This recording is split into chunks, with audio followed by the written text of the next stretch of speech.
Vous êtes fatigué, je le vois. Vous êtes perdu, je le sens. Ce scénario interminable vous épuise, vous déroute, vous exaspère même. Et je vous comprends. Mais il faut qu'on parle franchement. On ne peut pas continuer à regarder ce pays sombrer dans le flou sans réagir. Ce que vous vivez, ce que vous ressentez, ce n'est pas de la paranoïa, c'est une confusion organisée. Alors aujourd'hui, on va poser les mots justes, sans filtre, sans détour. Parce qu'on parle de l'Algérie, de notre maison, de notre histoire commune. Et dans ce chaos, notre seul repère doit être la vérité, toute la vérité, parce que le peuple a le droit de savoir, parce que le silence n'est plus une option. On ne bâtit pas une nation sur des mensonges. On ne dirige pas un peuple avec de la poudre aux yeux. Et encore moins quand il s'agit de sujets aussi cruciaux que la sécurité nationale. Gouverner, ce n'est pas manipuler. Ce n'est pas cacher, déformer, travestir la réalité. Un État qui s'enferme dans la duplicité finit par s'effondrer sur lui-même. Et si l'on continue à maquiller la vérité, alors il ne restera bientôt plus rien à sauver. On ne gouverne pas durablement en trichant avec le réel. Souvenez-vous du 21 septembre. Ce jour-là, c'est nous qui avons balancé l'info en premier fin de cavale pour Nassar. Et on ne l'a pas sorti d'un chapeau. Nos sources infiltrées jusque dans les entrailles du pouvoir algérien du solide, du vérifié. Ensuite, comme par magie, toute une ribambelle de journalistes, d'influenceurs installés à l'étranger ont repris notre scoop. Certains l'ont relayé avec fierté, d'autres à peine murmuré, mais tous, sans exception, ont répété ce que nous avions déjà balancé. Nous avons ouvert le bal, les autres ont suivi. Cela fait maintenant 3 jours que je fouille, que je recoupe, que je cherche le moindre petit indice. Et devinez quoi? Rien. Absolument rien. Normalement, quand quelqu'un est arrêté, placé en garde à vue, en détention, en résidence, surveillé, peu importe le scénario, il y a toujours une trace. Un PV, une fuite, un nom lâché par erreur. Toujours. Mais là, le vide. Un vide total insondable. Un blackout comme on n'en a jamais vu. Même au plus fort de la décennie noire, même quand ça explosait de partout, même quand les terroristes semèrent la terreur, jamais l'information n'avait été aussi verrouillée. Là, c'est l'omerta, un silence chirurgical, une disparition d'informations organisée de main de maître, et c'est franchement terrifiant. Je ne suis pas un amateur, le terrain, je le connais, l'Algérie, je l'ai sillonné, les rouages du pouvoir, je les ai observés de près, les mensonges, les mises en scène, les manipulations du système. Je les ai vus, vécus, analysés. Et aujourd'hui même, les sources les plus fiables, celles qui nous juraient que Nassar avait été capturé ou qu'il s'était rendu le 21 septembre 2025, commencent à douter. Elles sentent qu'on les a bernés. 3 jours se sont écoulés depuis cette fameuse annonce et toujours pas la moindre trace. Nassar a littéralement disparu de la surface. On le cherche, on le scrute, rien. Il s'est évaporé. Un véritable fantôme. Non, un spectre version 2025. Ce que je vais dire paraît logique. Ailleurs. Mais ici, en Algérie même, les évidences doivent être rappelées. On parle d'un ancien membre des services secrets. Pas d'un voleur de mobylettes. Donc évidemment qu'on ne s'attendait pas à recevoir son numéro de cellule ou la couleur de ses draps. Mais au moins un indice, une fuite, un murmure quelque part. On ne demande pas la totalité du dossier, non. Juste un petit signal, parce qu'une affaire de ce calibre aussi explosive, aussi stratégique relevant de la sécurité nationale, ça ne disparaît pas sans laisser une ombre. Enfin, normalement. La fuite était sérieuse et la riposte ne s'est pas fait attendre. Un déploiement militaire et sécuritaire digne d'un scénario de guerre, Alger et toute sa périphérie bouclée, quadrillé, surveillé au millimètre, un maillage aussi dense qu'inédit. Mais tenez-vous bien parce que ce détail-là, personne ne vous l'a soufflé les 18 et 19 septembre 2025 en pleine chasse à l'homme au paroxysme de la tension. Même les pêcheurs ont été cloués à quai. Oui, vous avez bien entendu, interdiction formelle de prendre la mer même avec une simple barque. C'est vous dire à quel point le pays était verrouillé. Pas un bateau, pas une barque. Pas même un vieux chalutier rouillé n'a eu le droit de quitter les quais. Le 18 et le 19 septembre, c'était verrouillage total. Les pêcheurs cloués au port. Interdiction de naviguer, de pagayer, de respirer le grand large. Garde-côte en mode surveillance maximale. Et tenez-vous bien, ce sont les mêmes gardes-côtes qui d'habitude n'arrivent même pas à stopper 3 haragas sur une barque brinque-ballante en route vers l'Espagne. Mais là, pour 2 jours, ils ont réussi l'impossible 0 sortie en mer. 0 mouvement. Et pourtant, on n'a pas 50 ports dans ce pays. En réalité, à part les Sablettes, notre unique port de plaisance, tout le reste, ce sont des ports de pêche déguisés. Résultat, le marché aux poissons a pris une claque. Les étals étaient vides, les poissonniers démunis. Pendant 48 heures, le poisson a disparu comme Nassar. Les pêcheurs n'ont pu retourner en mer qu'à partir du 20 septembre. 2 jours de silence marin, 2 jours de pays à l'arrêt. Pendant la traque de Nassar, l'Algérie n'était plus un pays, c'était un terrain militaire à ciel ouvert. Et le régime n'a pas fait dans la dentelle. Tout le centre a été verrouillé comme une base ultra sensible. Boumerdès bouclé, Tipaza bouclé, Blida idem, Alger n'en parlons même pas, 4 wilayas sous cloche comme si une invasion extraterrestre était en cours. Même les côtes de ces régions ont été mises sous haute surveillance. L'accès à la mer fermée, verrouillé, interdit. Le moindre rocher devenait une frontière.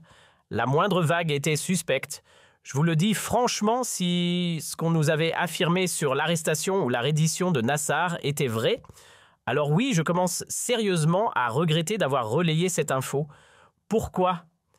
Parce que nos sources, celles en qui j'avais une confiance absolue, celles qui ne se trompent jamais, ont cette fois-ci été dupées. Et pas par n'importe qui. Elles ont été roulées dans la farine par les plus hauts étages du pouvoir algérien, la présidence, l'état-major, les patrons des services. Ce sont ces gens-là qui ont transmis à nos relais des infos qu'on croyait béton, mais qui sonnent aujourd'hui comme une mise en scène. Car en ce 24 septembre 2025, plus personne n'y croit. Il y a un sérieux malaise, quelque chose cloche, et ce n'est pas un simple bug de communication.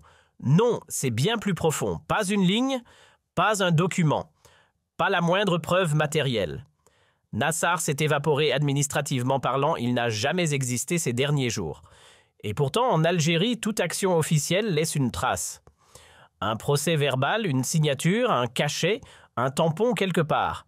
Si on l'avait conduit au CPM de Blida comme annoncé initialement, il y aurait eu un papier, un enregistrement, un fichage, quelque chose. Mais là, néant. Et c'est précisément ça qui rend cette affaire aussi étrange. Parce qu'ici même, pour arrêter un voleur de poules, il faut remplir 3 formulaires. Alors Nassar et rien. Là, il y a un vrai souci. Il y a toujours quelqu'un qui voit quelque chose. Un gardien, un agent, un voisin, peu importe. Et dans ce pays, on le sait, tous l'info, elle ne reste jamais bloquée. Le gardien en parle à sa femme, la femme en glisse un mot à sa voisine, ou bien ça part chez le beau-frère. Résultat, en moins d'une journée, 5 personnes sont déjà dans la boucle. Et nous, avec nos relais bien ancrés dans les couloirs du pouvoir, on finit toujours par remonter à la source. Alors soyons clairs, si Nassar s'était réellement rendu ou s'il avait été capturé, on l'aurait su. Peut-être pas dans les moindres détails, peut-être pas dans les PV officiels. Mais même ça, ils ne veulent pas nous le montrer. Rien sur son état, rien sur d'éventuelles blessures, pas même un mot sur s'il a été frappé ou pas. Silence radio. Ok, admettons. Peut-être qu'on ne nous aurait pas livré tous les détails sur un plateau d'argent, pas de rapport classifié, pas de photos de cellules. Mais une chose est sûre, s'il avait été aperçu même furtivement quelque part au centre pénitentiaire militaire de Blida, dans un coin paumé d'un CPM planqué dans une caserne, planifié dans une brigade ou même dans un bureau du ministère de la Défense, ça aurait filtré. Toujours. Parce que dans ce pays, rien ne reste secret bien longtemps. Quand il a été arrêté, on l'a su. Quand il a été mis en résidence surveillée, pareil. On a mené nos recherches, on a reçu les infos, parfois même des détails ultra précis sur l'endroit exact où il était. Alors là, maintenant, ce silence, il est anormal. Et là, plus rien, plus aucune trace. Nasser Djoun s'est évaporé, pas vu, pas pris, pas signalé. Personne ne l'a croisé, personne ne l'a reconnu. 0 témoignage, aucun papier ne le mentionne, aucun procès verbal signé. Pas même un gribouillis en marge, aucun appel enregistré, aucune communication repérée, nada. Silence absolu. Il n'y a ni corps, ni voix, ni ligne écrite, ni trace numérique. Rien, un vide total. Et ce vide, il hurle plus fort que n'importe quelle alerte officielle. Faut pas exagérer non plus, on connaît la mécanique de ce pays. L'Algérie, ce n'est pas une république de fumée où tout disparaît sans laisser de marque. Ici, les officiers de l'armée, les agents des services, ils ont des protocoles, des règles. Ils rédigent des PV, ils montent des dossiers, ils enregistrent des voix, ils capturent des images. Et quoi qu'il arrive, il y a toujours au moins un témoin quelque part. On ne neutralise pas un ancien agent sans que ça laisse des miettes. Et s'il s'est rendu ce qui reste encore à prouver, alors il n'a pas pu être escorté pendant 3 jours par le même mec sans qu'aucun autre ne l'aperçoive. Ça ne tient pas. Il n'y a strictement rien, pas un signe, pas une preuve. Je ne suis pas en train de vous dire qu'il n'a jamais été arrêté. Ce que je dis, c'est qu'aujourd'hui, à l'instant où je vous parle, il n'existe aucune trace de son passage. Alors a-t-il été capturé, puis effacé du décor ? C'est une hypothèse, et quand je parle de effacement, ne vous méprenez pas, je ne sous-entends pas forcément qu'il a été éliminé. Mais, si ça a été le cas, ce n'est plus un scénario absurde. Désolé de le dire, mais on en est là. Tout est sur la table désormais. Absolument tout. On est en droit aujourd'hui de questionner chaque possibilité. Aucune déclaration, aucun mot. Zéro prise de parole officielle. Pourtant, ce fameux jour où Nasser se volatilise, devinez quoi? Le Haut Conseil de sécurité nationale se réunit en urgence. Coïncidence? Peut-être. Mais tenez-vous bien, 48 heures plus tard, comme par magie, on lève le dispositif sécuritaire, sans explication, sans justification. Tout retombe comme si de rien n'était. Nous, on a notre petite idée. On capte des bribes, des signaux, des confidences. Les infos commencent à remonter. Et je vous le dis très clairement, ce que j'ai entre les mains est explosif. Mais je ne dirai rien. Pas maintenant, pas tant que je n'ai pas les dernières pièces du puzzle. Pourquoi ont-ils démantelé si vite tout le dispositif sécuritaire? Pourquoi ce relâchement soudain alors que la tension était à son comble? Eh bien, accrochez-vous, selon certaines sources, un canal discret aurait été activé, une tentative de rapprochement, une négociation souterraine pour le faire sortir de l'ombre, et le convaincre de se livrer. Et ensuite, le jour 3 passe. Le 4e aussi, on nous rassure. Pas de panique, il est localisé sous contrôle. Puis sans prévenir, silence. Plus rien. Plus de Nassar. Alors, on en arrive là. Est-ce qu'il s'est évaporé? Ou bien, vous l'avez fait évaporer? Vous pouvez bien l'enfermer dans un bunker à 200 mètres sous terre, blindé comme une forteresse nucléaire. On aurait quand même fini par l'apprendre. Parce qu'ici même, quand le mot d'ordre c'est « chute silence total », eh bien quelqu'un parle toujours. L'Algérien, il ne garde pas un secret, il le partage. Il faut que ça circule, il faut que ça s'écrive, que ça se murmure, que ça se transmette. Et dans ce système, tout passe par des chaînes, un message, un nom, une info. Il y a toujours un point A qui communique avec un point B. Toujours, même si on fait sauter tous les intermédiaires, il en restera au moins 5 qui savent. Et ces 5-là, on sait où les trouver, parce que nous, on ne navigue pas à l'aveugle. On sait exactement où brancher nos antennes. Nasser a disparu, totalement, radicalement. Et je pèse mes mots, pas une trace, pas un indice, pas une ombre. Ce n'est plus une affaire judiciaire, ce n'est plus une fuite, c'est devenu une énigme nationale. Oui, une vraie énigme. Nasser est maintenant un point d'interrogation géant. Il ne figure sur aucune liste, il n'est pas incarcéré. Il ne se trouve ni dans un centre d'interrogatoire, ni dans une caserne, ni dans une base militaire, ni même dans un quelconque bâtiment des services. Nulle part. Il s'est littéralement volatilisé. On ne parle plus ici d'un homme en cavale, mais d'un homme effacé de la carte. Aujourd'hui, pour moi, il n'y a plus de doute. Nasser est officiellement porté disparu. C'est la case disparu qu'il faut cocher. Soit il a été effacé, soit il n'a jamais été attrapé. Et là, pour sauver la face, le régime algérien a préféré jouer la carte du storytelling. Ne vous inquiétez pas, tout est sous contrôle. Il est entre nos mains. Fin de l'épisode. Histoire de calmer les esprits, rassurer l'opinion, sauver l'image.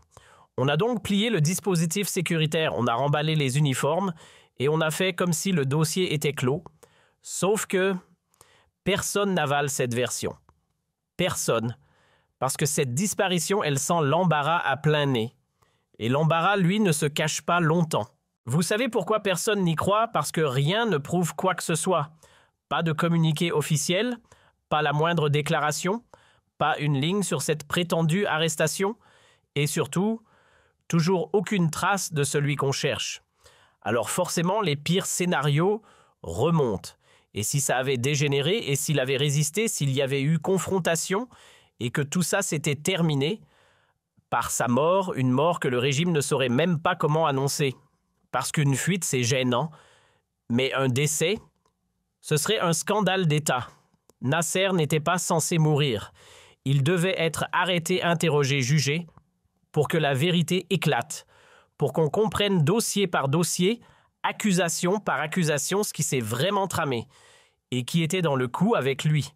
Disparu, c'est le seul mot que tout le monde peut valider, la seule vérité que personne ne peut contester. Il est porté disparu. De notre côté, l'enquête continue. Plusieurs pistes, des angles qu'on explore, des noms qui reviennent, mais ce que je peux déjà vous dire, et j'insiste là-dessus, c'est que l'opacité autour de cette affaire est monumentale. Pas un simple blackout médiatique. Non. Là, on parle d'un verrou, d'un coffre-fort politique, un dossier classé top secret rangé si profond que seuls quelques élus ont la clé. Et si on cherche autant à l'enfouir, c'est parce qu'il contient des vérités si dérangeantes, si explosives, qu'elles pourraient faire vaciller les fondations du régime. Ce dossier, c'est peut-être le plus radioactif depuis la fin de la décennie noire,